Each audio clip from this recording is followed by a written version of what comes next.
Buanglah busur itu, terlaknatlah bagi orang yang membawanya.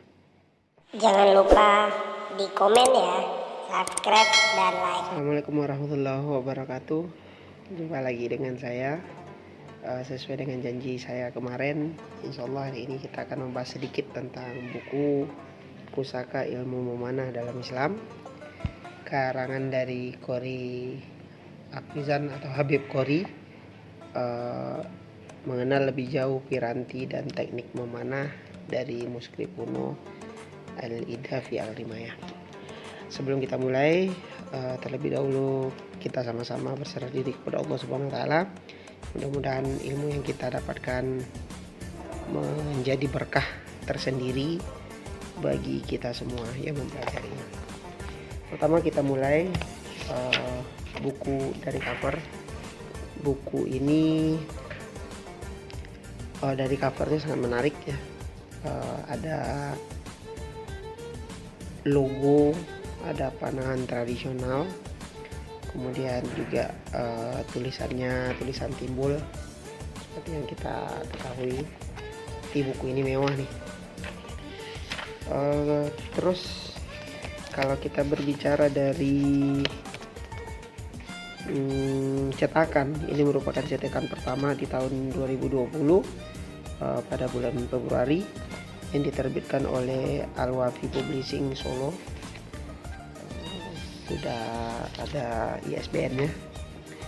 Buku kalau tidak ada ISBN itu bahaya itu ya, bisa jadi itu buku fotokopi. Kemudian pengantar penerbit ada daftar isinya, terus ada kata pengantarnya ya. Kalau di kata pengantar di sini sedikit kita bahas. Buku kami yang kedua, berarti ini buku yang kedua dari Habib nih. Diambil dari manuskrip kuno dari perpustakaan Kashf Al-Gitah yang berada di Irak. Di bukunya lumayan berat sebenarnya nih, cuman kita coba. Kalau punya buku, kalau kita punya buku yang ditulis di Tomboro ini ya, buku yang ditulis di Tomboro ini, itu ada contoh lampiran manuskrip Al-Ida fi Al-Rimayah dari perpustakaan Al-Wataniyah Tibet. Kalau mau lihat ya, kayak gini deh bentuknya.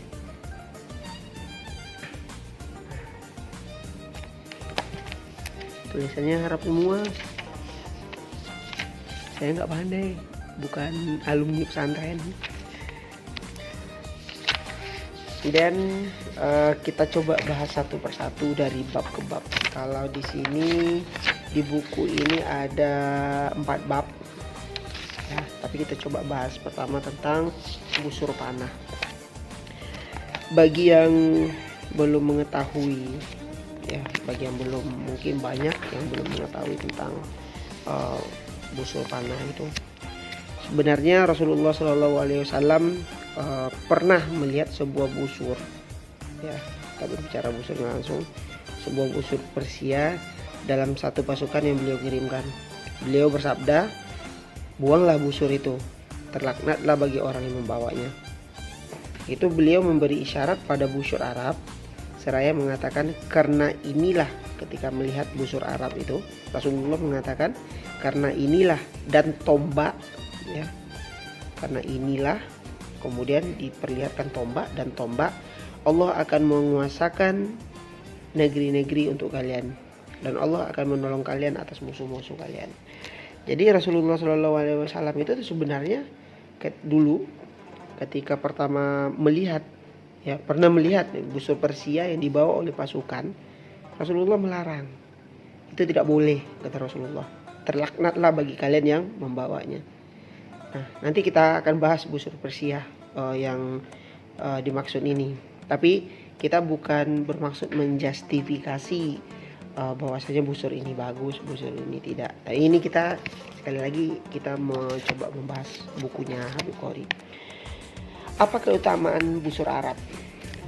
Ini menurut Abdullah bin Al-Husain Ar-Raqi, beliau telah mengabarkan kepada kami dari Al-Qadi bin Al-Ashid, dari Ibnu Abid Dunya, dari Ibrahim bin Al-Munzir Al-Azami, dari Muhammad bin Talha At-Tawil, dari Abdurrahman bin Uqbah bin Uwaim bin Saidah, dari ayahnya, dari kakeknya, yang mengatakan mau sanadnya udah panjang sanad.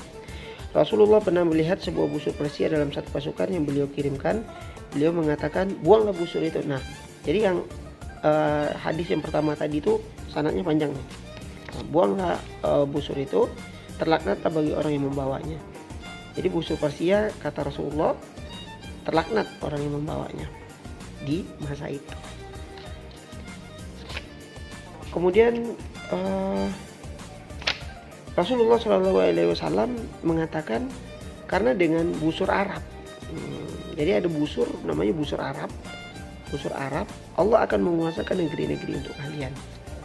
Jadi busur Arab itu, gambaran dari busur Arab itu tuh nanti akan kita bahas satu persatu.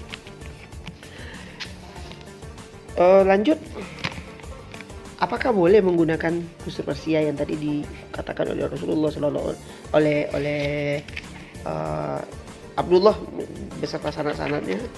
Apakah boleh menggunakan busur Persia? Nah, kita coba baca. Abdullah bin Husain mengabarkan kepada kami dari Al-Qadi Musa bin Al-Hasan, dari Abdullah bin Muhammad, dari Muhammad bin Salih Al-Azi, dari Muawiyah bin Isa, dari Abu Salam mantan budak Bani Fir. Dia mengatakan, aku pernah melihat Ali bin Abdullah, Ali bin Abdullah. Dia mengatakan, Abdullah bin Daud telah mengabarkan kepada kami dari Fayad, dari Hisham, dari Al-Hasan. Dia mengatakan, menggunakan busur Persia tidak apa-apa. Nah, jadi yang mengatakan busur yang harus dipakai itu adalah busur Arab, busur yang berasal dari negeri Arab. Berarti salah, salah. Kenapa? Karena di sini sudah dijelaskan juga boleh menggunakan busur Persia. Siapa yang membolehkan? Siapa yang membolehkan? Dari Abdullah bin Al-Husain tadi beserta sanad-sanadnya. Kemudian dia pernah melihat, aku pernah melihat Ali bin Abdullah. Dia mengatakan, Abdullah bin Daud telah mengabarkan kepada kami. Jadi di sini kalau kata kuncinya, Abdullah bin Daud itu pernah mengatakan kepada Ali bin Abdullah bahwasanya dari Fayad, dari Hisham, dari Al-Hasan, ia mengatakan menggunakan busur Persia tidak apa-apa. Gitu. Jadi kalau kita lihat bentuk dari busur Arab itu seperti apa? Nah, ini bentuk dari busur Arab ini. Ini bentuk dari contoh dari busur Arab. Bentuk busurnya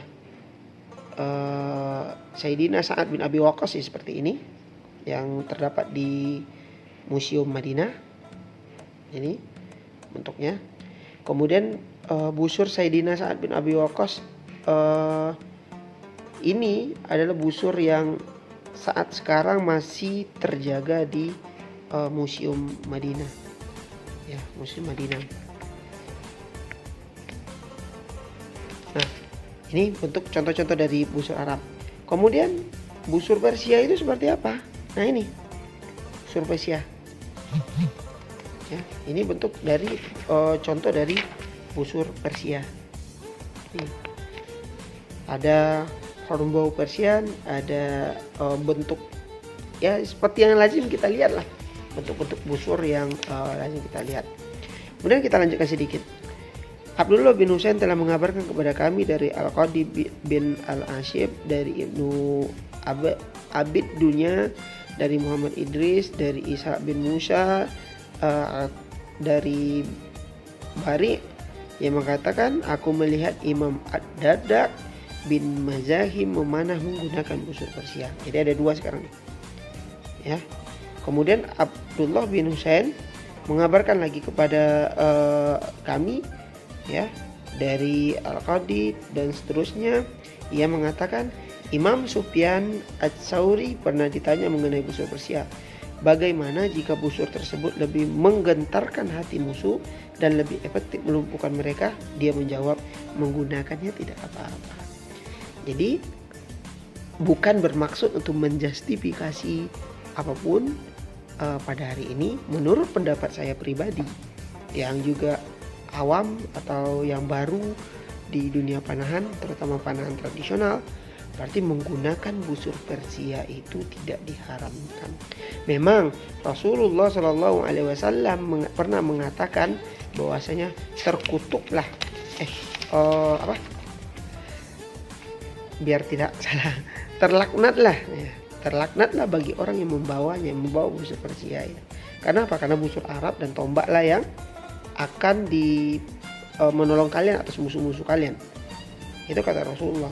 Kemudian berarti ketika kita menggunakan busur Persia itu haram. Menggunakan busur Persia itu tidak boleh. Nah ternyata ada beberapa pendapat oleh imam-imam mengatakan bahwasanya boleh, tak masalah. Jadi mau busur Arab atau busur Persia, silahkan menggunakan busur apapun. Yang penting nawaitu kita, niat kita adalah lillahi ta'ala, belajar menggunakan panah atau melepaskan anak panah.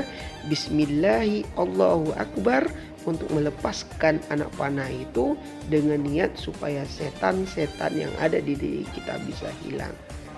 Karena tidak mungkin kita jihad sekarang kita mengatakan kita belajar memanah untuk berjihad, untuk berperang. Zaman sekarang Indonesia perang apa? Ya, zaman sekarang Indonesia perang apa coba?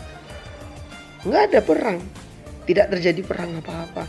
Jadi orang yang belajar panah sekarang itu bukan niatnya itu untuk perang, tidak, salah.